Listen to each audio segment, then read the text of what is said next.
નમસ્કાર મિત્રો, સ્વાગત છે તમારું અમારી YouTube channel Gujarat jobs and ન્યૂઝમાં.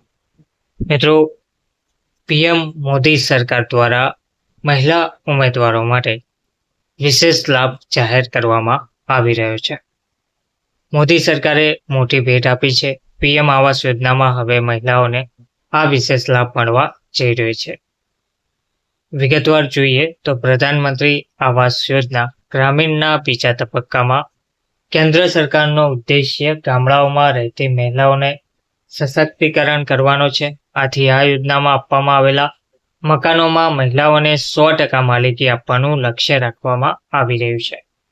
આ સિવાય એક નવો સર્વે આવાસ પ્લસ 2024 શરૂ કરવામાં આવશે. તે અંતર્ગત લાભાર્થીઓએ નવા મકાનો માટે અપડેટેડ માપદંડો અનુસાર સર્વે કરાવવો પડશે. બીજા તબક્કાના રજિસ્ટર મકાનોની નોંધણી લાભાર્થી પરિવારોની મહિલા સભ્યોના નામે જ થાય તેવો સરકારનો પ્રયાસ છે. આ યોજનાના બીજા તબક્કામાં લાભાર્થીઓની નવી યાદી બનાવવામાં આવશે અને તેના દ્વારા પ્રથમ વખત આ યોજનામાં ઈચ્છુક લોકોને સેલ્ફ સર્વે કરવાની મંજૂરી આપવામાં આવશે. કેન્દ્ર સરકારે પ્રધાનમંત્રી આવાસ યોજના ગ્રામીણ હેઠળ 2 કરોડ મકાનોના નિર્માણને મંજૂરી આપ્યા બાદ હવે તેનો બીજો તબક્કો શરૂ કરવાની તૈયારીઓ પૂરી કરી દીધી છે. હાલમાં પીએમવાયજી હેઠળ બનાવવામાં આવેલા 74% ઘરોમાં સંયુક્ત રીતે અથવા એકલા મહિલાઓની માલિકીના છે.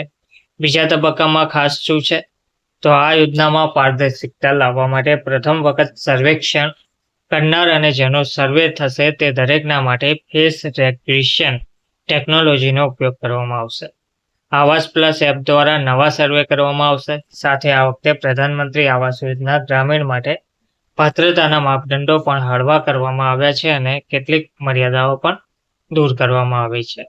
તો બીજા તબક્કાની કઈ છે ટાઈમલાઈન, તો પ્રધાનમંત્રી આવાસ યોજના ગ્રામીણ યોજના હેઠળ દેશના ઘણા રાજ્યોને 30 નવેમ્બર સુધીમાં હાઉસિંગ પ્લસ 2024 સર્વે પૂરું કરવા અને 31 ડિસેમ્બર સુધીમાં પાત્ર પરિવારો માટે મકાનો મંજૂર કરવાનો નિર્દેશ કરવામાં આવ્યો છે. આ મકાનોનું બાંધકામ 1 વર્ષમાં પૂરું થવાની સંભાવના રહેલી છે.